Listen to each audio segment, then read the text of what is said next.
Bueno, pues les damos la bienvenida a todas y todos a esta tercera y última parte de el curso que tiene que ver con la sección transversal de lenguaje y comunicación, recordando que este curso o estas lecciones las vemos previamente a comenzar con nuestra formación en la sección disciplinar, lo que tiene que ver exactamente con el contenido de nuestra carrera.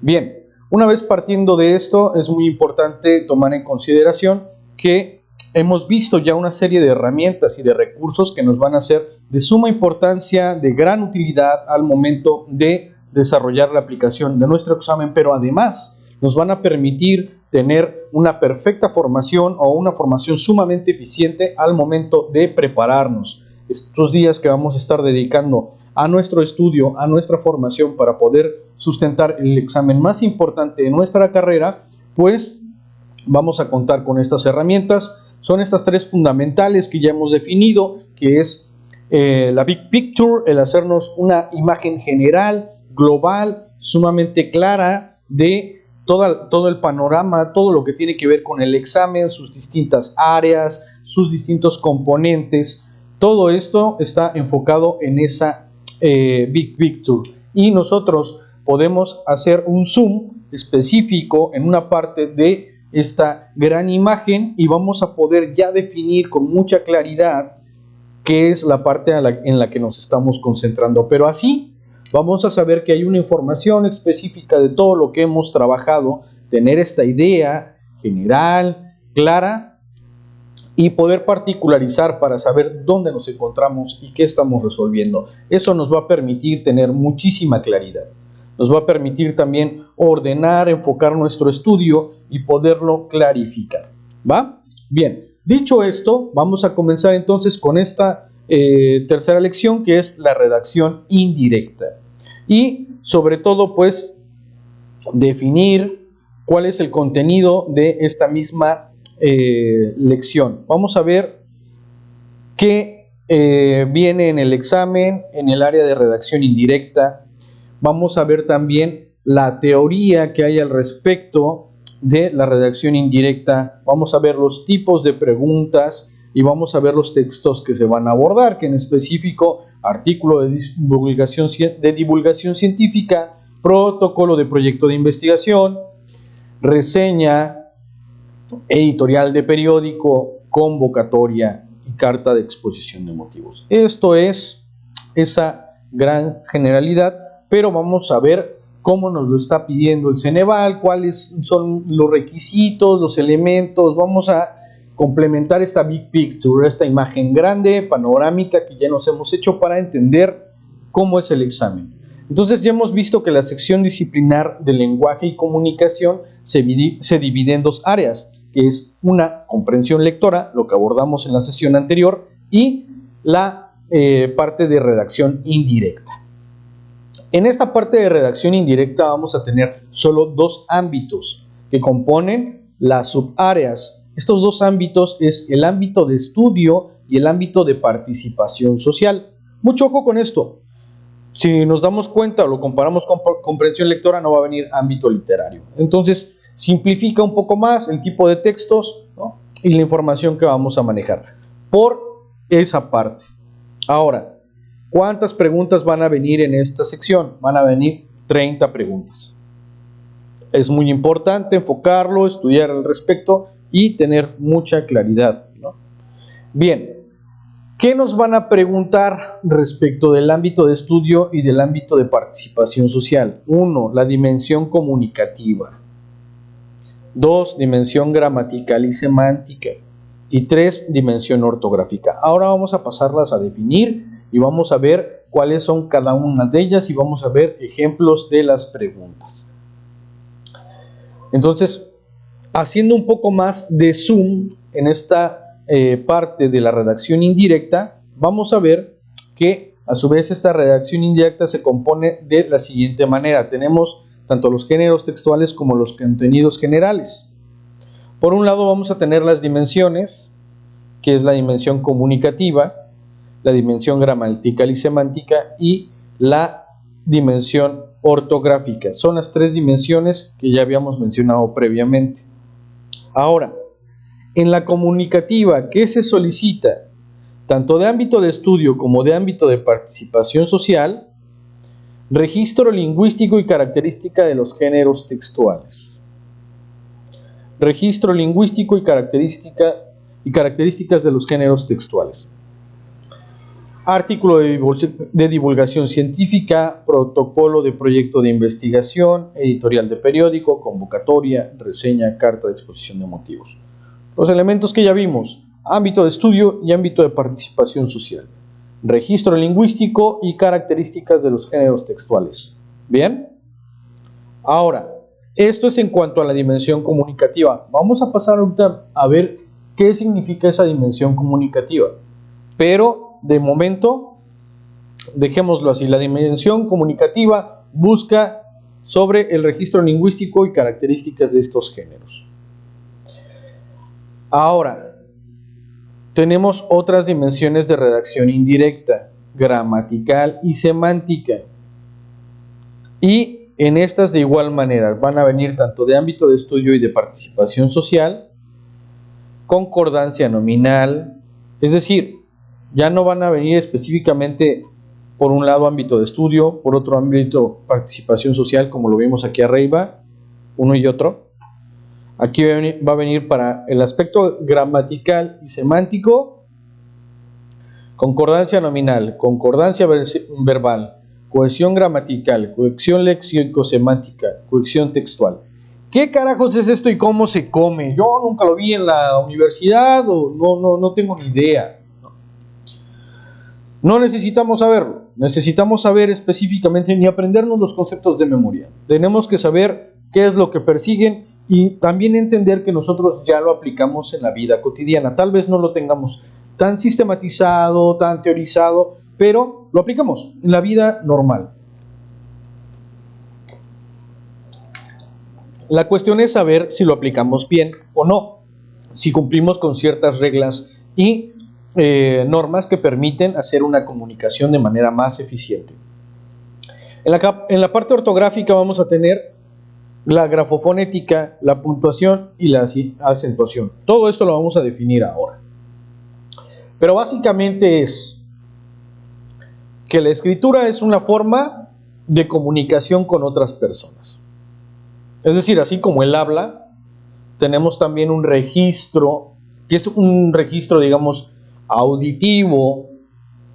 El habla es un registro auditivo de comunicación entre un emisor y un receptor, donde se transmite un lenguaje. Es muy complicado, pero más bien es hablamos y el otro nos escucha, decimos algo, ¿no? Así de sencillo lo explicamos. Y el habla pues tiene ciertos elementos y ciertas características para que la otra persona pueda entender lo que le estamos comunicando. En cuanto a la concordancia nominal, la concordancia verbal, la concordancia gramatical, cohesión léxico-semántica, cohesión textual, grafofonética, puntuación y acentuación, nos estamos refiriendo ya no al habla, sino a la transmisión de ese mensaje, de decir algo y que la otra persona lo entienda a través del registro escrito. Por eso lo tan importante que significa redacción indirecta. Por esta parte del registro escrito de comunicación entre una persona que escribe y alguien que lo entiende, alguien que recibe ese mensaje, tenemos la redacción. ¿Y a qué se refiere por indirecto? Indirecto enteramente tiene que ver con el modo de cómo viene en el examen.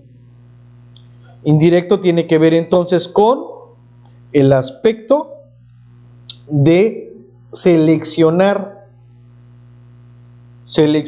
una forma de redacción. Es decir, nosotros no vamos a escribir, vamos a seleccionar cuál es la forma adecuada de escritura de esa parte.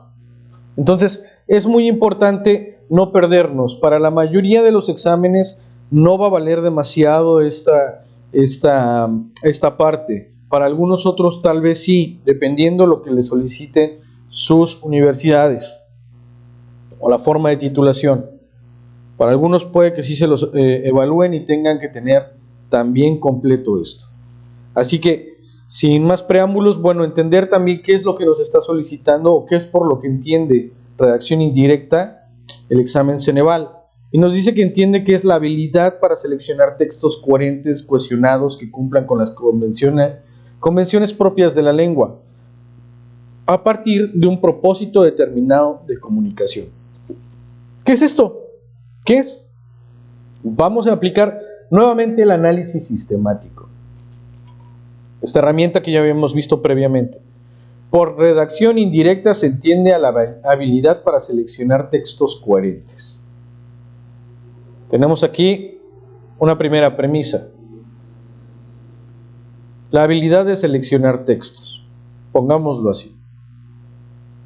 Posteriormente nos dice coherentes, que son ya las características de estos textos. Vamos a remarcarlo.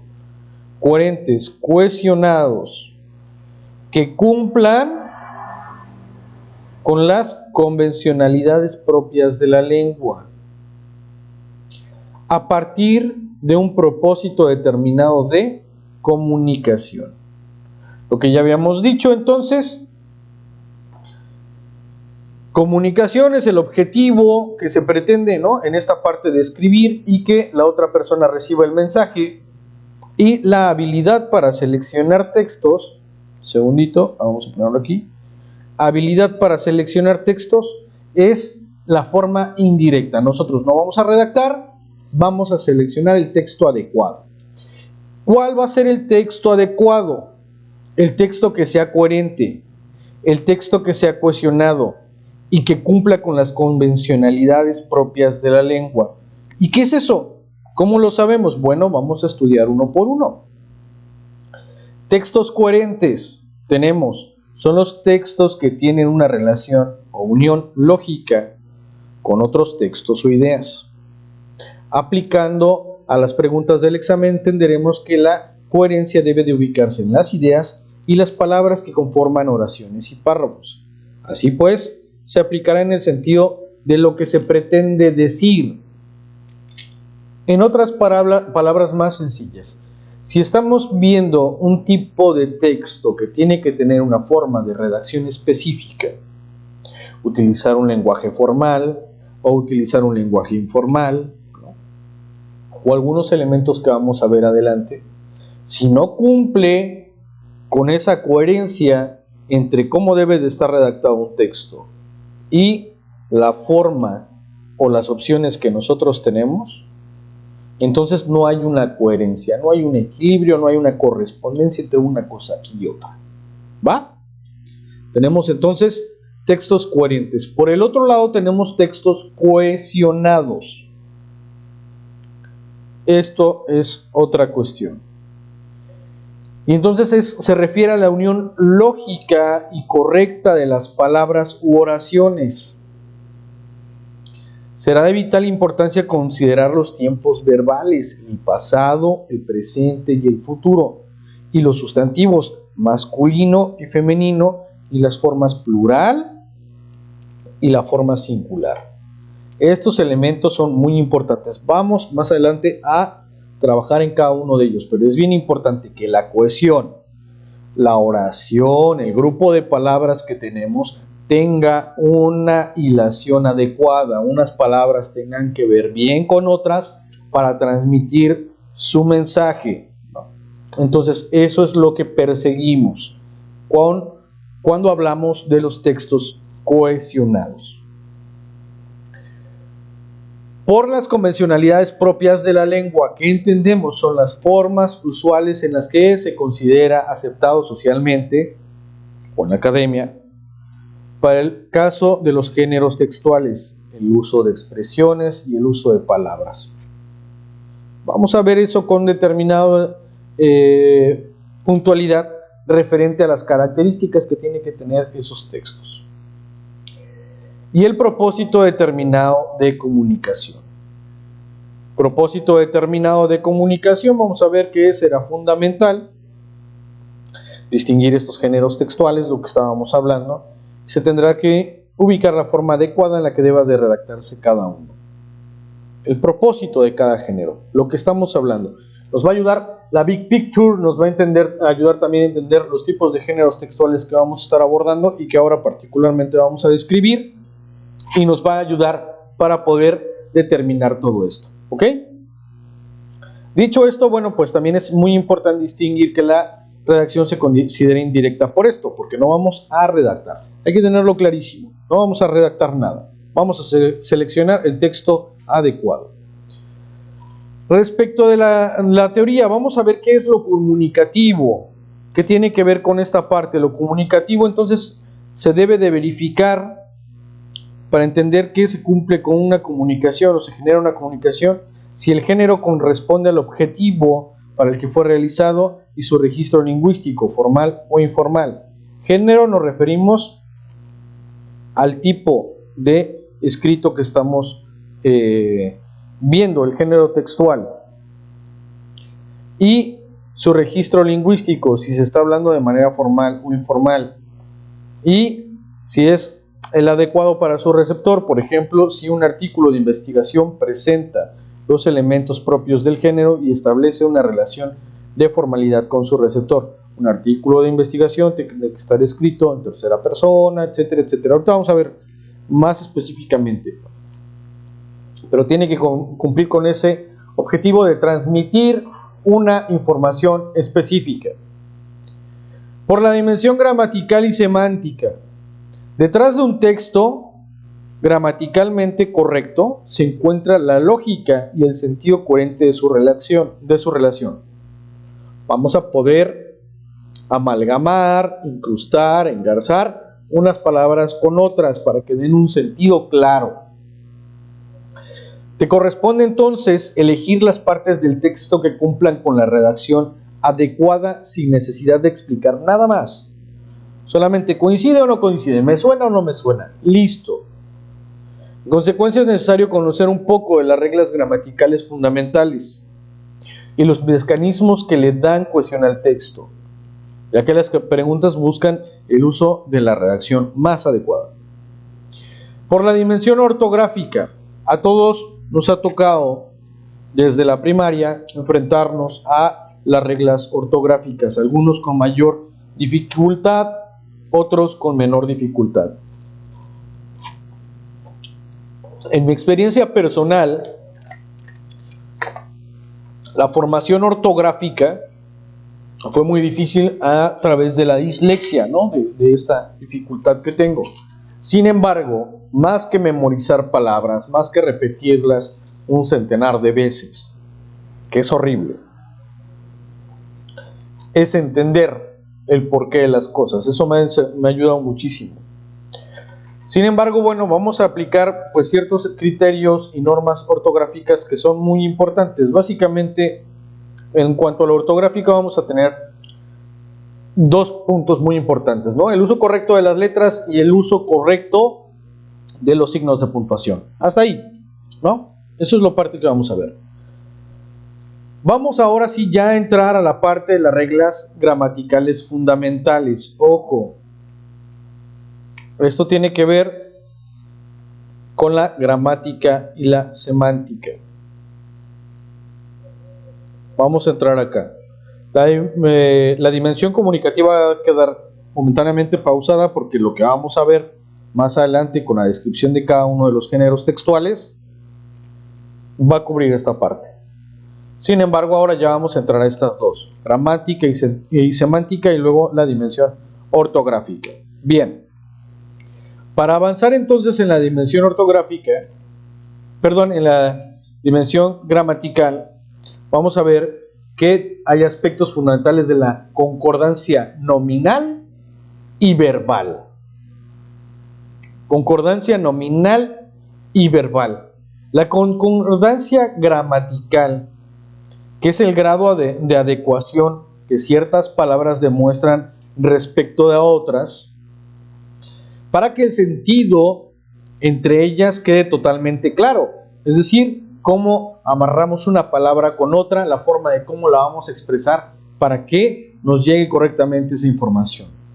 Por ejemplo, al conjugar, debemos hacerlo en concordancia con el sujeto de la oración, sobre todo si dicha oración forma parte de un párrafo en el cual cohabita con otras oraciones e ideas. Es decir, más sencillo, escribimos: los perros corren y lo hacen con rapidez.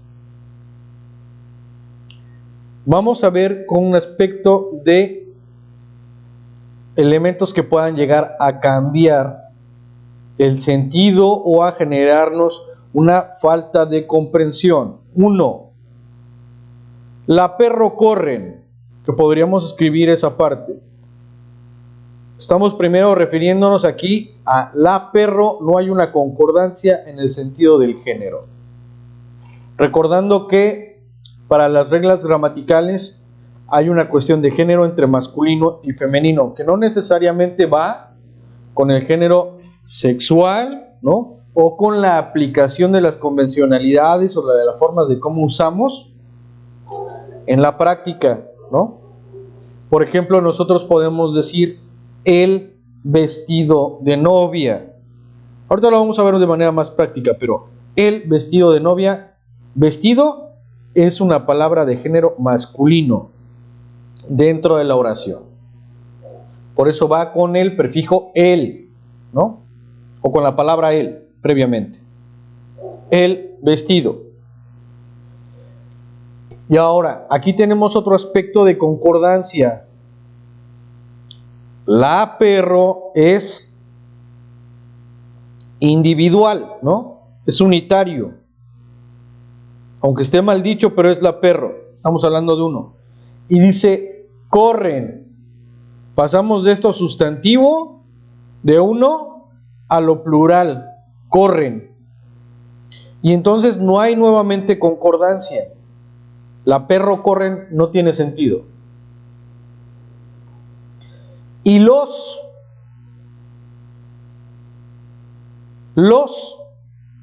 hacen con rapidez. Cuando nos referimos los hacen, hay una situación también acá de choque. Porque aunque nosotros hubiéramos colocado los perros corren y utilizar los hacen, ya hay nuevamente una discordancia. Porque los y hacen no son nuevamente plurales. Es decir, es plural sí, los perros corren, pero es un grupo. Pero hacen una sola acción. Es decir, hacen. ¿No? Hacen. ¿Y cómo lo hacen? Con rapidez. Entonces aquí no es los, es lo hacen con rapidez. Ojo, son aspectos de concordancia que nosotros tenemos que ver. Y entonces la forma adecuada de decir la oración, los perros corren y lo hacen con rapidez. Porque aquí estamos describiendo esta cuestión que es más bien que es unitaria, pero de todo el grupo, ¿no? Corren con rapidez. Lo hacen con rapidez. ¿Ok? Dentro de estos aspectos de la concordancia gramatical vamos a tener los aspectos que ya habíamos descrito más arriba. La fonología, la semántica y la sintaxis. Fonología se refiere al sonido de las palabras.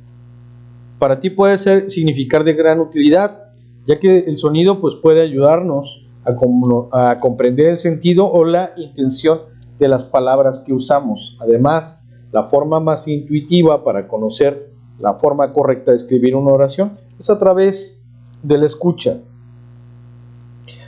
Obviamente, cuando estemos enfrentando el examen, no lo vamos a pronunciar en voz alta, está generalmente grabando, ¿no? Cuando lo hacemos desde casa, en línea, o si se hace de manera presencial, de forma escrita, aún así no lo pronunciaríamos, pero podemos hacer esa pronunciación mental, y al referirnos mentalmente al significado, más bien a la forma de cómo se escuchan las palabras. Esto lo aprendimos a hacer desde la primaria. Entonces vamos a ver si suena bien. Eso es a lo que se refiere la fonología, si suena bien, si suena claro, si no hay un choque, no hay un ruido, algo que no se entienda de ahí. Dimensión semántica. Aquí nos encontramos con el significado de las palabras. Y tiene que ver que debemos de conocer el significado de una palabra para poder permitirnos saber si es correcto o no el uso en una oración o argumento, ¿no? Entonces, por ejemplo, si nosotros hubiéramos colocado los perros corren y lo hacen con aceleración, ¿podría ser correcto? Depende mucho del significado de la palabra aceleración. Entonces, o con retraimiento, por ejemplo. El retraimiento pues es algo que se constriñe, algo que se jala hacia atrás. Y no podría ser, no tendría sentido si nos dicen los perros corren con retraimiento, ¿no? Podría ser en un punto tal vez de que corrieran hacia atrás, pero entonces la oración tendría que estar compuesta de otros elementos más. Por eso hay que entender el sentido, no confundirnos, solamente entender el sentido de estas palabras, si aplican o no para lo que nos quiere transmitir el texto.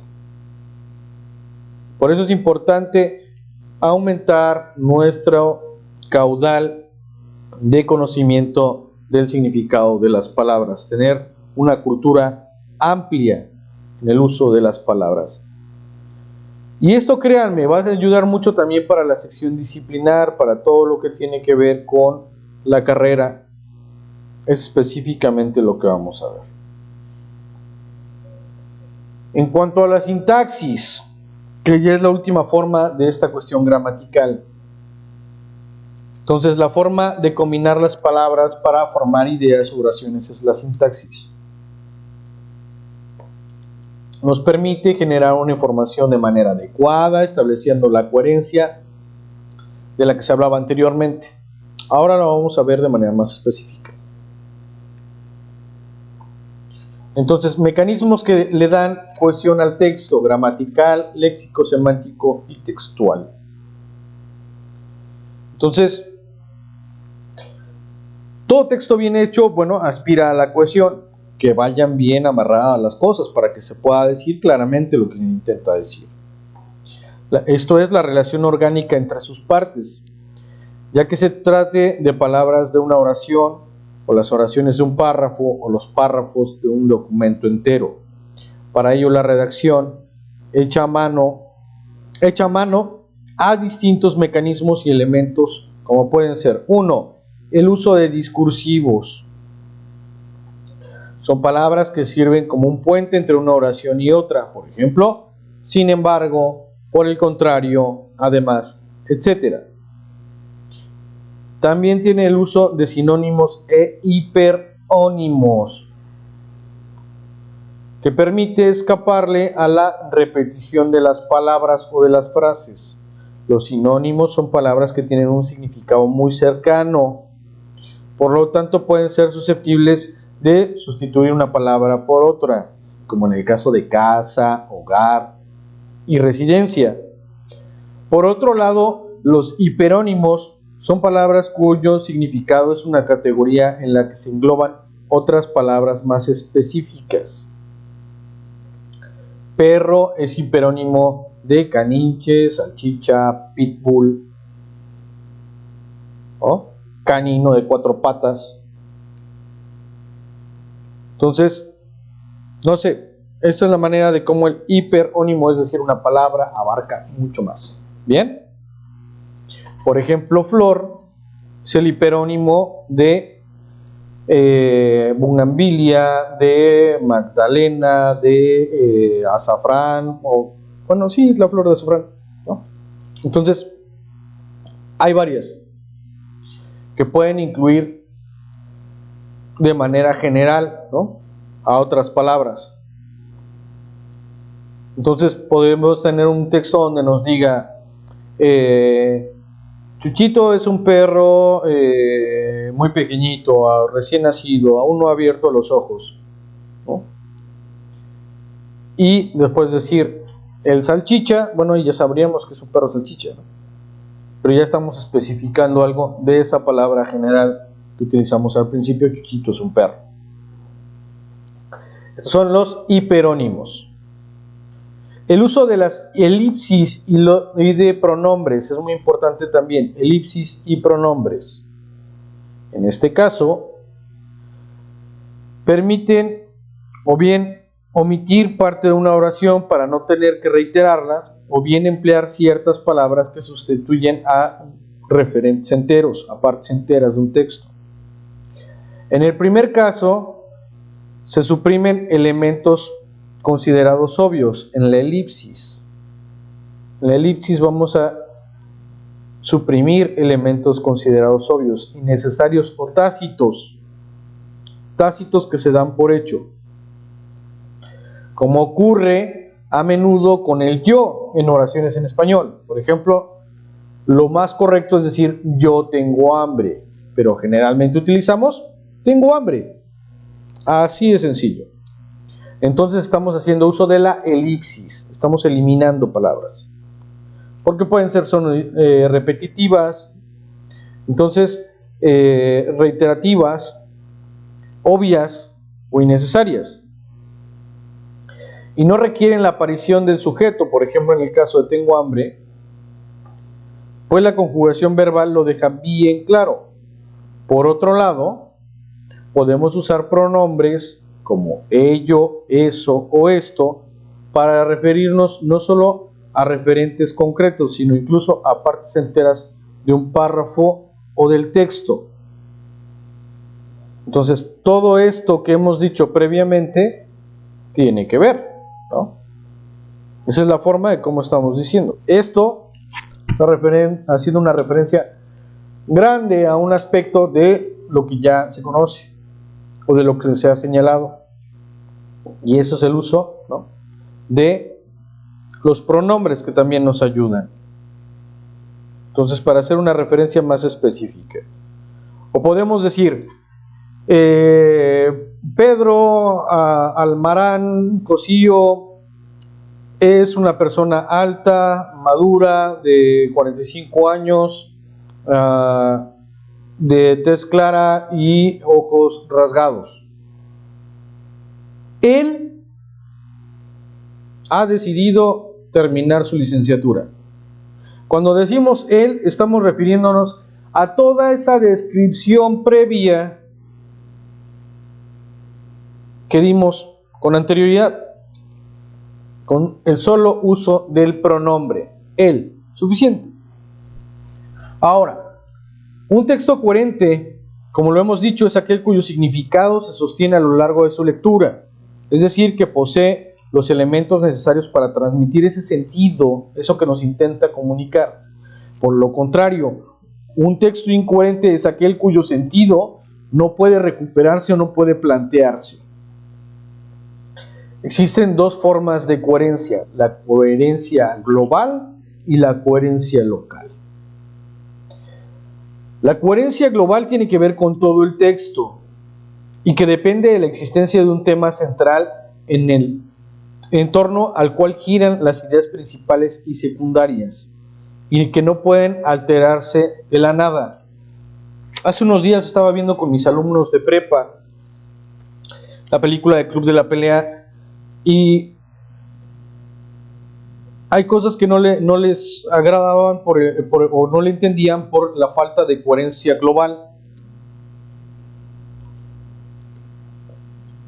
Hay una escena, no sé si han visto la película, pero donde el protagonista, que es interpretado por Edward Norton y que en la película se hace llamar Jack, le dice a Marla Singer, la chica, que pues tiene un problema con ella. No recuerdo bien cómo se lo dice. Lo que sí recuerdo específicamente es que ella dice: franjas multicolores en la sala de cáncer, no es mi problema. Y responde a esta cuestión de que él está entablando una discusión con ella y ella responde con algo completamente diferente de el sentido de lo que estaban dialogando. Tiene un aspecto mucho más filosófico, mucho más complejo, pero no hay como tal una coherencia global con lo que se pretende decir o hacer. Entonces, al faltar esa coherencia global con el sentido de lo que se está planteando, pues genera una falta de comprensión. Entonces, entendiendo esto, pues esta coherencia global atañe a todo el texto y que depende de la existencia de un tema central en torno al cual giran las ideas principales y secundarias y que no puede alterarse de la nada, porque si no, ya no tiene nada que ver. Tenemos coherencia global. Coherencia local, muy importante también. La coherencia local que tiene que ver con el orden en el que se expresan las ideas y los mensajes, para generar cierto hilo conductor. Todo texto posee un orden propio del cual depende su lectura. La coherencia local tiene que ver con la secuencia en la que se abordan sus ideas principales y secundarias. No necesariamente deben ir planteadas las ideas principales al principio de cada oración o más bien de cada párrafo. En una oración pueden venir ideas secundarias y después al final la idea principal. Puede venir en medio, puede venir al principio, dependiendo del estilo de redacción. Sin embargo, no podemos decir, refiriéndonos por ejemplo a lo que comentaba hace rato sobre el uso de el pronombre él, ¿no?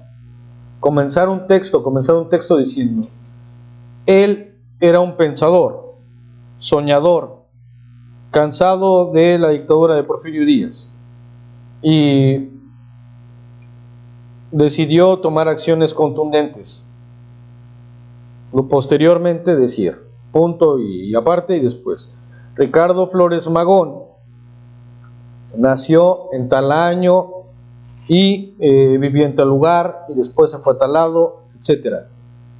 Si ustedes lo ven, no hay una coherencia entre una cosa y la otra, por lo dicho, de la manera de cómo está descrito. Parece que estás hablando de dos personas al mismo tiempo. Pero si intercambias el orden y pones anteriormente y dices: Ricardo Flores Magón fue así nació en tal lado, era así, no sé qué, y luego ya, él era un pensador, tenía ideas políticas así y así, bueno, ya hay una concordancia, una coherencia local, ¿no? Ahora, hay recursos estilísticos que pueden ser engañosos, por eso no viene la parte literaria dentro de esta sección de redacción indirecta, porque si no, créanme que no íbamos a dar una.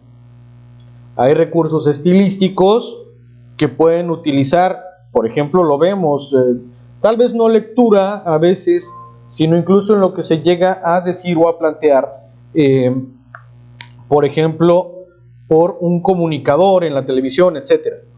Nos puede decir: él es una gran persona porque es un filántropo, él ha desarrollado no sé qué, él tal. Pero después dice: nos referimos a, o esta persona es, y entonces ahí hay una coherencia local. Aunque empieza primero con una descripción diciendo él como un pronombre, pero eso es con la idea de generar una pregunta, una duda. Afortunadamente esas cosas de formas estilísticas no van a venir dentro del examen, así que solamente es una referencia, pero la concordancia o la coherencia local tenemos que cuidarla y cuidarla muy bien. Reglas ortográficas. Ya vamos a lo siguiente, reglas ortográficas. Entonces, tenemos que distinguir el uso de vocales y consonantes, acentuación y signos de puntuación. Vocales A, E, I, O, U, básico, lo vimos en la primaria. Consonantes B, C, D, F, G, H, J, K, L y seguimos. ¿Cuándo aplican y cuándo no? Vocales y consonantes. Parece medio simplón, pero la verdad es importante prestar atención. Entonces, vocales y consonantes. La otra, principalmente vamos a tener muchas dificultades, quedándonos aquí. Vamos a tener muchas dificultades, por ejemplo, con el uso de la B y la V. Vamos a tener dificultades con el uso de la C y de la S. En ocasiones también con el uso de la G, de la J y de la M y la N. Y tal vez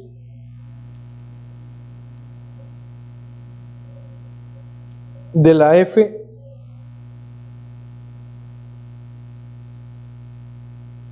y de la P, ¿no? Va a ser mucho más escaso que podamos tener alguna dificultad con la Z, con la Y. La Y y la I puede ser también, aunque no es tan difícil ya en nuestra práctica que tenemos a través del estudio. Pero que la Z se llegue a confundir, tal vez sí, con la Z con la C o la S. Entonces es importante tomar en cuenta el uso de estas vocales y consonantes. Respecto de la acentuación, consiste en poner mayor energía o énfasis al pronunciar alguna de las sílabas de la palabra que tiene un valor fonológico, como los fonemas. Vamos a ver, sin complicarnos tanto. La palabra fonológico. Tenemos sílabas, recordemos que se dividen entre una vocal y una consonante, salvo excepciones. Pero tenemos acá fono primero fon, luego no, luego lo, ji y ko. Fonológico. Y ayuda mucho esta lectura interna mental que habíamos comentado, o la pronunciación verbal, verbalizarlo internamente o verbalizarlo de manera exteriorizada, para poder identificar dónde viene el uso de la acentuación, dónde tiene mayor fuerza esa sílaba. Tenemos fonológico, fonológico. Muy bien.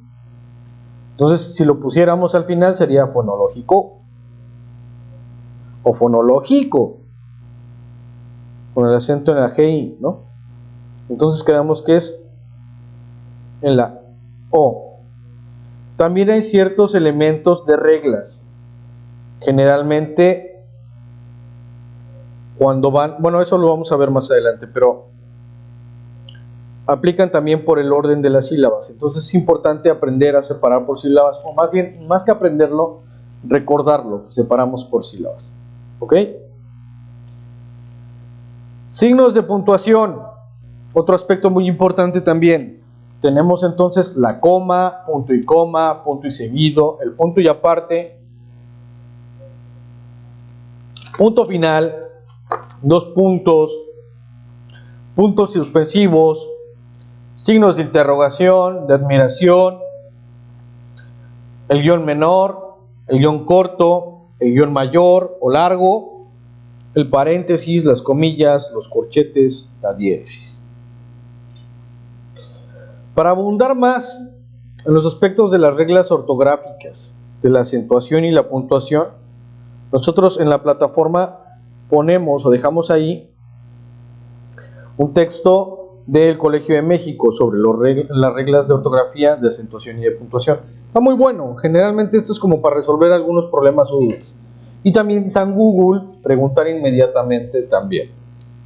Mucho ojo cuando estemos estudiando para nuestro examen, poner mucha atención también a las guías, a los elementos que estemos utilizando para poder estudiar, y prestarle atención a eso, a veces a los aspectos de las reglas de ortografía, de acentuación, de puntuación, porque estos elementos, ojo, tienen que ver mucho con el contenido que nos están transmitiendo. No es lo mismo poner un punto en un lugar que en otro, o una coma en un lugar que otro. Entonces, muy importante. Bien, Ahora vamos a ir específicamente al tipo de preguntas que vamos a abordar. Para no hacer mucho más largo el texto. Tipos de preguntas. Vamos a tener 3 tipos: comunicativas, gramaticales o semánticas y ortográficas. Comunicativas buscan que se ubique el sentido o la forma correcta de escribir o presentar un género textual. Ya lo hemos visto, ¿no? En cuestión de los géneros textuales. Y vamos a ver algunos más, ¿no? Más adelantito. Pero tienen que transmitir el sentido o la forma correcta de escribirlo. Ejemplo, un estudiante prepara la pregunta general del protocolo de investigación que presentará a su asesor de tesis. ¿Cuál de las siguientes redacciones es la que debe de usar? Justamente por todo este asunto del que hablé, quisiera hallar la información para responder a la siguiente duda general. Vamos a quedarnos hasta ahí. Y pues, por la situación que te acabamos de explicar, aquí hay ruido porque está hablando de tú y sabemos que es un texto formal donde se habla en tercera persona. Justamente por todo este asunto del que hablé, es personal, también está hablando desde el yo. Casi con toda seguridad podemos decir que es la C sin haberla leído.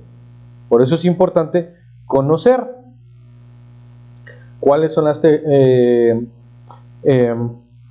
características de los textos. Y ahora estamos evaluando el protocolo de investigación. Ahorita vamos a pasar a ellos, pero nada más estamos mostrando el tipo de pregunta que viene. Tomando en cuenta la problemática expuesta, en la presente investigación se plantea el siguiente cuestionamiento. Se plantea, está de manera en tercera persona, no está planteándolo desde el yo, no está tuteando. Entonces, ahí ya presenta una redacción más adecuada. Y vimos que desde los primeros puntos, pues ya nos dimos cuenta de las características de esta redacción. Sabemos que es la C. Y aquí viene, argumentación. La respuesta correcta es la C. Esta opción utiliza un lenguaje formal. Está formulada de modo impersonal y corresponde a la forma de cómo se escribe un proyecto de investigación. Vámonos. Y es muy importante como tener estos elementos claros, pero además también verificar y valorar si en la universidad te están pidiendo mucho esta parte o no. Entonces, si sabes contestar con rapidez y no perder demasiado tiempo en esta sección. Si no te piden mucho tiempo, adelante. Perdón, si no te lo encargan demasiado, adelante. Más bien con una respuesta más intuitiva, pero bien preparada, podemos hacer la distinción rápida, ¿no?, del tipo de respuesta que nos corresponde. Preguntas gramaticales y semánticas. Son preguntas que buscan que se cumpla con una redacción adecuada, como ya lo hemos visto, la gramática y la semántica. Por el uso de discursivos, sin embargo, por el contrario, además, el uso de sinónimos, perro, canino, de perónimos, caninche, chucho, firulais, y el uso de la elipsis, quitando las palabras innecesarias o repetitivas por los pronombres yo, tú, él, ustedes, nosotros, ellos, esto, aquello, ¿no?, eso, ellas. Bien, también es importante saber que este tipo de preguntas tendrá que guardarse la coherencia global de todo el texto, que sea coherente entre la idea general del texto y lo que se está hablando, y la coherencia local en una oración. Entonces eso es muy muy importante. Así es que se deben coincidir el género masculino y el femenino de las palabras, él o ella, y si son palabras singulares o plurales, él o ella, principalmente para la coherencia local. Ejemplo, y este siempre ha generado bastante incertidumbre o preocupación a veces. Elija el enunciado que está correctamente escrito. La chamarra y el pantalón los compraron en una tienda deportiva. El zapato y la blusa blanca se dañaron y las tuvieron que reparar. El vestido y las medias son negras, lucen elegantes. Si vemos, parecen correctas las tres, pero bastante parecidas. La chamarra y el pantalón los compraron en una tienda deportiva. La chamarra y el pantalón los compraron en una tienda deportiva. Suena sumamente coherente. El zapato y la blusa blanca se dañaron y las tuvieron que reparar. Hay una regla del uso de entre masculino y femenino en la gramática, donde nos dice, si tú sumas masculino y femenino va a salir masculino. Si tú sumas masculino y masculino, tienes que referirte de manera masculina. Si tú sumas femenino y masculino, de manera masculina. Si tú sumas femenino y femenino, será de manera femenina. Entonces tenemos el zapato, que es masculino, la blusa, que es femenino. Entonces tenemos aquí de las tuvieron que reparar. ¿No cuadra? Vámonos. Seguimos quedándonos con que parece muy coherente y todavía no le encontramos un problema. El vestido y las medias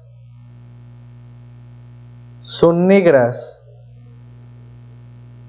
lucen elegantes. El vestido y las medias son negras, lucen elegantes. Aquí hay una descripción de dos cosas, del vestido y las medias, y nos dice que son negras. Entonces el vestido es masculino, las medias es femenino, y como habíamos visto esta regla, masculino más femenino da igual a masculino. No tiene nada que ver con los géneros sexuales, no tiene nada que ver con este aspecto, Olvídense de eso. Podría decir también, el pantalón y las medias son negras. De igual manera, no cuadra. Entonces, deberían decir, son negros. Salud. Yo mismo me dije salud, caray. Bien. Son negros, lucen elegantes, ¿no? Tenemos una descripción.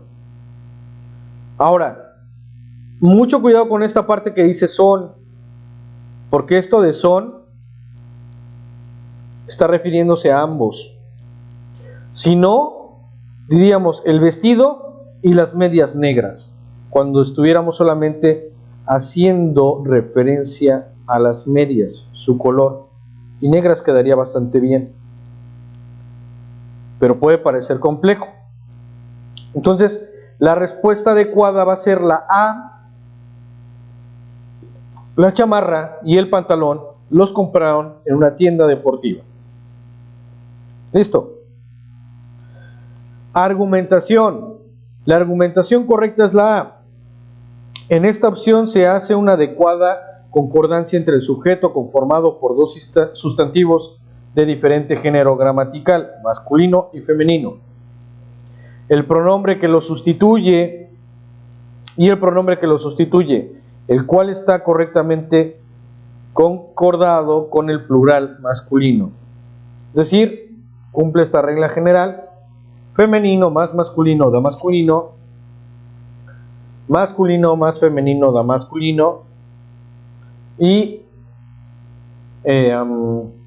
masculino más masculino da masculino, femenino más femenino da femenino. Es mucho rollo para algo que de manera intuitiva ya aplicamos. Casi siempre lo aplicamos bien. Así que nada más es prestar un poquito de atención a que existe esto y no pasar horas o minutos seleccionando alguna de estas. Dedicar segundos a la respuesta. Nada más. Entonces, eso es muy, muy importante. Ya explicamos esta regla gramatical. Bien. Las preguntas ortográficas. En esta parte del examen se busca que la escritura correcta de los grafemas, la puntuación y la acentuación. El sustentante deberá seleccionar fragmentos que cumplan con los criterios ortográficos de una norma académica, sin necesidad de argumentar explícitamente su elección. Es decir, ¿cómo se escribe una palabra? ¿Con acento, sin acento, con B, con V? Lo tenemos solamente que seleccionar. No hace falta que digamos por qué. Elija el enunciado que con la acentuación correcta. Vamos a ver el primero. Traje mi computadora para trabajar en tu casa toda la tarde. Traje mi computadora para trabajar en tu casa toda la tarde. Fonéticamente se escucha muy bien, aunque hay un pequeño de ruido aquí en tu. Tu casa. En mi humilde opinión, no sé si estás listo para dirigir el equipo. En mi humilde opinión, no sé si estás listo para dirigir el equipo. Esto de no sé genera cierto ruido. Y luego, mi jefe se olvidó de él y no le trajo nada por su primer año del trabajo. Mi jefe se olvidó de él. Aquí la que genera ruido es él. Él. Entonces, si sabemos cómo se escriben adecuadamente las palabras, lo habremos contestado ya, de manera muy rápida. Traje mi computadora para trabajar en tu casa. Tu, con acento, es de una persona. Tu, sin acento, es de propiedad. Es decir, tu cuaderno, tu casa, se escribe sin acento. En cambio, tú, mi mejor amigo, va con acento. Hasta ahí, muy rápido que lo podemos encontrar. Esto de no sé, sé con acento es de saber. Sé sin acento es de que está sucediendo algo. No sé si estás listo. Ok, entonces sé es de saber, no conozco, no estoy enterado si estás listo. ¿Ok? Mi jefe se olvidó de él y no le trajo nada. Están refiriendo a alguien. Y él, sin acento, se está refiriendo a un objeto. El objeto. En cambio, él, con acento, se está refiriendo a una persona. Específicamente a una persona que se está señalando. Él. Entonces, quedamos que es la B. Sin ningún problema. Y esto nos lleva 15 segundos o menos el poder responder una pregunta de estas. No nos debe de quitar tiempo. Y lo vemos acá. La respuesta correcta es la B. El monosílabo mi se escribe sin tilde porque corresponde a un adjetivo posesivo. En este caso, califica el sustantivo opinión. El monosílabo C se escribe con tilde porque corresponde a la conjugación del verbo saber. Fíjense también esta parte del mi. No la había ubicado con tanta claridad, pero es cierto, mi tiene que ver con lo que les decía, ¿no? Igual que el tú. Mi, sin acento, es de posesión, me pertenece. Mi con acento me estoy refiriendo a mi persona, ¿no? A la persona específica. Entonces, no quiero que hablen de mí, con acento. No quiero que hablen de mi coche, sin acento. Posesión. ¿Ok? Entonces, vemos más o menos cómo se dan estos principios. Y vamos a tomarlos bien en cuenta, ¿no? Bien. Textos que se abordarán. Ya vamos a pasar a la última recta final. Y es lo que tiene que ver específicamente con los textos que vamos a trabajar en la sección transversal, en la parte de redacción indirecta. Es importante conocer las formas, la estructura, cómo deben estar redactados estos textos, sin perder el tiempo haciendo ejercicios de redactarlos, sin perder el tiempo de dedicarles más para ello. Solamente darnos una idea de qué es cada uno, cómo se estructuran, cómo se escriben, nada más, hasta ahí. No lo vamos a hacer más. Artículo de divulgación científica. Entonces, ya habíamos visto, ¿no?, un artículo de divulgación científica en la sesión anterior, pero vamos a recordar los elementos, ¿no?, y que tiene que ser escrito de manera formal, y las características, bueno, tiene que tener un resumen, introducción, antecedentes, propuesta, resultados, conclusiones. Eso hasta ahí, ¿no? Entonces, no hay nada, y bibliografía, ok. Protocolo de investigación. Explica en detalle cómo se realiza de forma sistemática, que debe incluir tipos de preguntas, objetivos, características, partes a medir, la duración del estudio. Por ejemplo, esto es muy clásico. Si dice preguntas, tiene que utilizar signos de interrogación, ¿no? Objetivos, características, partes a medir, duración del estudio. Bien. Debe aportar hipótesis, objetivos, conocimientos básicos, métodos de analizar, recursos, agenda de trabajo, otros elementos. Y no existe un elemento específico, un orden de cómo tienen que estar redactados, y no se los va a pedir el examen. No les va a pedir que organicen todo ese orden, o que lo pongan bien, o pongan todos los elementos. En todo caso, podría llegarles a preguntar a qué parte pertenece algo, ¿no? Y entonces pues tenemos que tener claridad de estos puntos. Las características generales, bueno, la primera, que el lenguaje debe ser formal e impersonal. Y los argumentos deben sustentarse en fuentes y procesos lógicos descritos. Entonces, eso es muy importante, tiene que ser impersonal y formal. Y el protocolo debe estar escrito en tiempo futuro, porque describe los tipos de métodos que se emplean. El plan de trabajo, de acción, etcétera, no debe contener resultados, discusiones, ejemplos o conclusiones. Es decir, no van a haber palabras como por lo tanto, o llegaremos, o hemos llegado, ¿no? Esas palabras no tienen que estar ahí, porque estamos hablando a futuro, no algo como un resultado dado. Entonces no debe de tener resultados. Luego tiene, cuando se demuestra la viabilidad, puede considerarse eficaz. Por estos motivos, cuando se especifican las vías, las características a estudiar, los métodos que se utiliza, y para esta forma se puede configurar que se pueda realizar. Esto es de ese propósito que debe de tener, ese propósito que se demuestra la viabilidad, ¿no?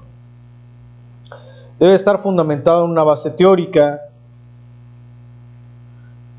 Para diseñar las partes de un acuerdo es necesario complementar la definición teórica existente y el trama a estudiar. Tiene que haber una concordancia entre el tema general y lo que se está definiendo. Y puede proporcionar una dirección adecuada para el diseño del acuerdo. Ok. Y se requieren ejemplos básicos o características preliminares para desarrollar técnicas del protocolo. Esto es, estamos viendo entonces protocolo de investigación.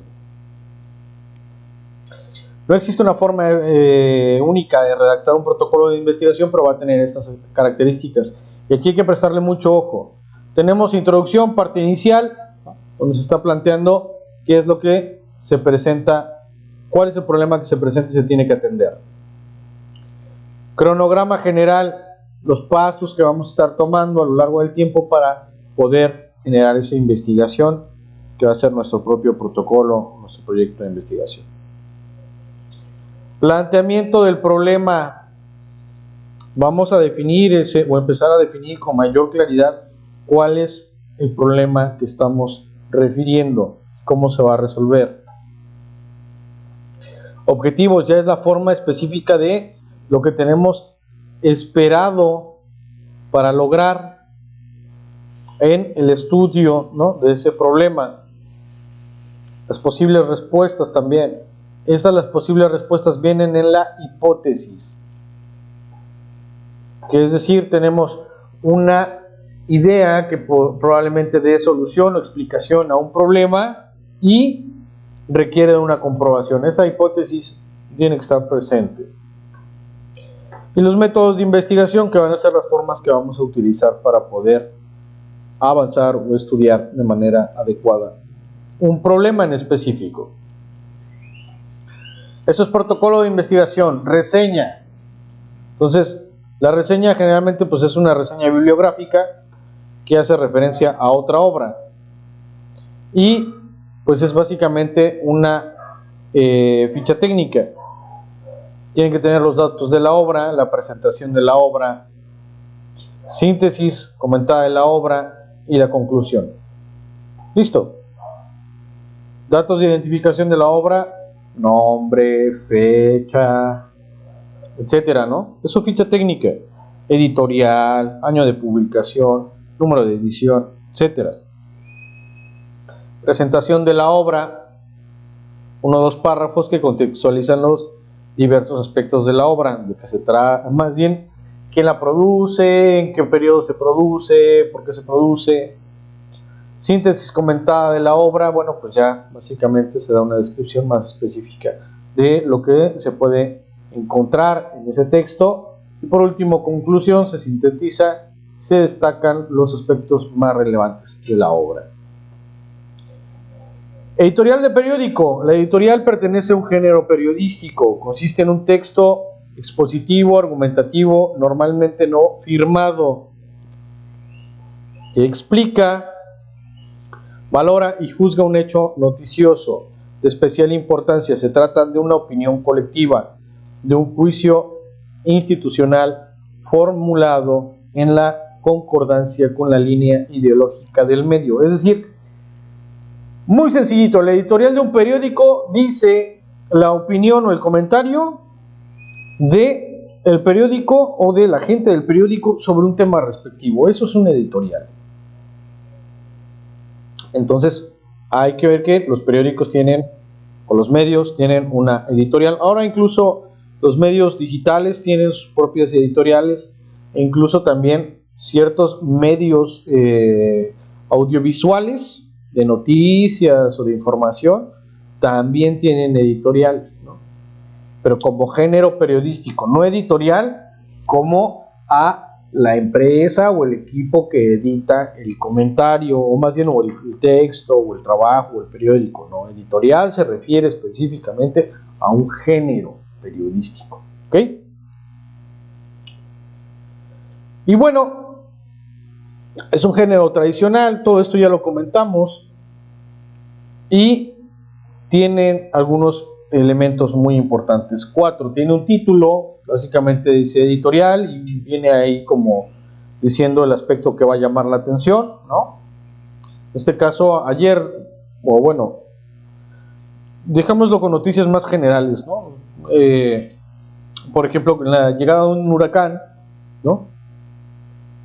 Entonces, la editorial dice tempestades y otras locuras, ¿no?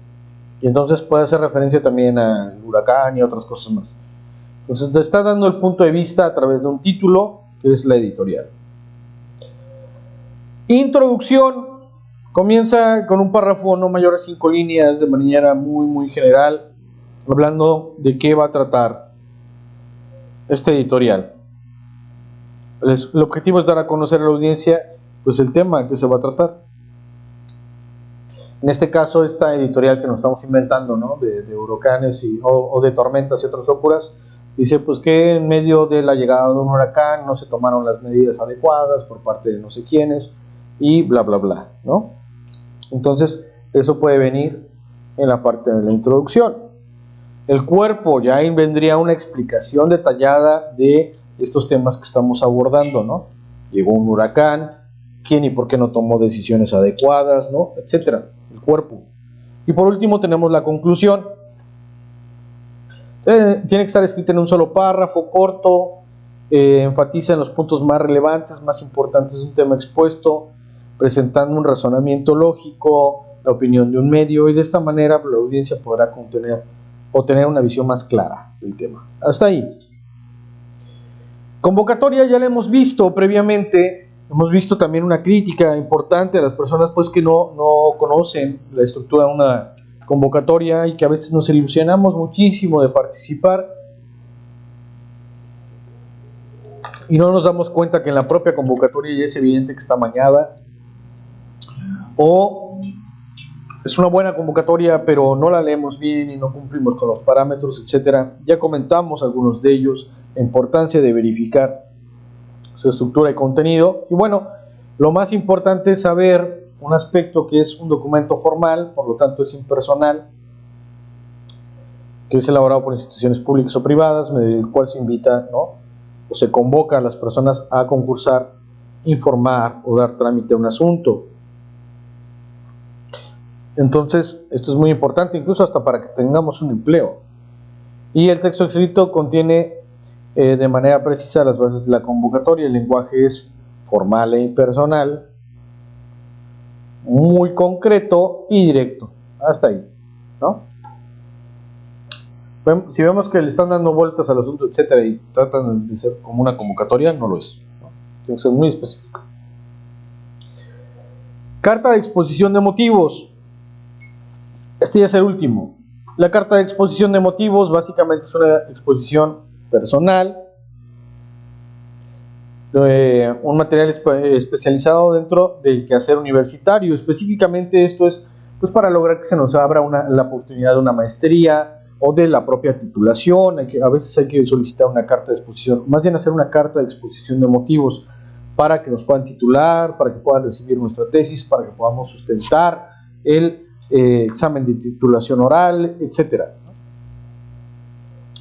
Y este es un documento que las instituciones de educación superior solicitan a sus alumnos, cada vez con mayor frecuencia, a finalizar las evaluaciones de ingreso y poder seleccionar a los mejores candidatos que ingresarán a un posgrado, o bien para aquellos que recibirán becas de estudio. Ya también lo que les había comentado, también para sustentar algún examen, ¿no? La carta de exposición de motivos tiene los siguientes atributos. Tiene una función expositiva, es decir, vamos a exponer por qué queremos acceder a eso. Su intención es convencer. Esos porqués tienen que ser con la idea de apercibir a alguien de que tenemos, ¿no?, todo el potencial para hacerlo. Es de carácter personal. Ahí sí hablamos desde el yo. Es versátil. Hablamos de varias cosas al mismo tiempo. Se argumentan con hechos y opiniones. He sido un estudiante regular, he sido un estudiante magnífico, he tenido buenas calificaciones en esta área, he desarrollado esto, hice tal viaje de investigación a tal, he trabajado en tales lados, sigo trabajando en tal. Hechos, opiniones, considero que esta beca es muy importante porque refleja tal, ¿no? Tiene un tono persuasivo, es decir, buscamos convencer, ¿no?, de generar pues un agrado en la persona que nos va a leer. Presenta un matiz subjetivo, es enteramente un aspecto de lo que nosotros le queremos hacer pensar o de el pensamiento que nosotros estamos reflejando, mucho de esa cuestión más del deseo, algo más subjetivo, no tan sustancial. El deseo participar, ¿no? No de lo necesito, o no de me van a pegar mis papás, o no de... No. Es más bien una cuestión de deseo, de participar. Por eso es más subjetivo. Se plantea o se utiliza un vocabulario preciso y exacto. Si bien vamos a hablar de muchas cosas, o de varias, no tenemos que dar tantos rodeos y tiene que ser concreto. Y debe desarrollarse de manera lógica, de manera coherente, es decir, cumpliendo las reglas gramaticales y semánticas que ya hemos visto, ¿no? Y se desarrolla en 3 momentos, que generalmente a veces son párrafos específicos y listo. Pueden ser 1, 2, ¿no?, o 1, 2 y 1. que es la presentación, el desarrollo y la conclusión. Presentación, quiénes somos y qué queremos.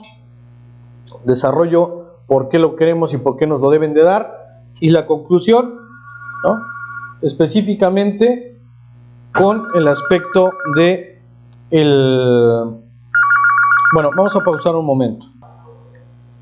Bueno, disculpando ya la anterior interrupción, quedamos entonces que estos son los elementos que debe tener una carta de exposición de motivos, y únicamente pues y de no confundirla con una carta de presentación personal o con un currículum vitae, que no es exactamente lo mismo. Entonces esta también podría tener un título, puede tener citas, puede tener algunos otros recursos que quieran incluir, pero fundamentalmente pues esta carta de presentación, esta carta de exposición de motivos se agrega a una solicitud de ingreso o a la solicitud de una beca, etc. Entonces, pues solamente es hacerle esta recomendación, tener claros los géneros textuales a los cuales se va a referir esta parte del examen. Ahora que vean el apartado de la guía, del simulador o de los ejercicios, pues ya van a poder desarrollar tanto la redacción indirecta como la lectura de comprensión. Es incluso un poquito más pesada esta guía que la parte de cómo va a venir en el examen.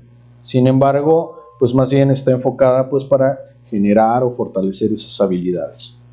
Sin más que decirles, pues solamente hacerles la invitación a tener claras estas tres herramientas que hemos visto: el análisis sistemático, el método de inversión y, por supuesto, tener esta imagen general, ¿no?, la visión de totalidad.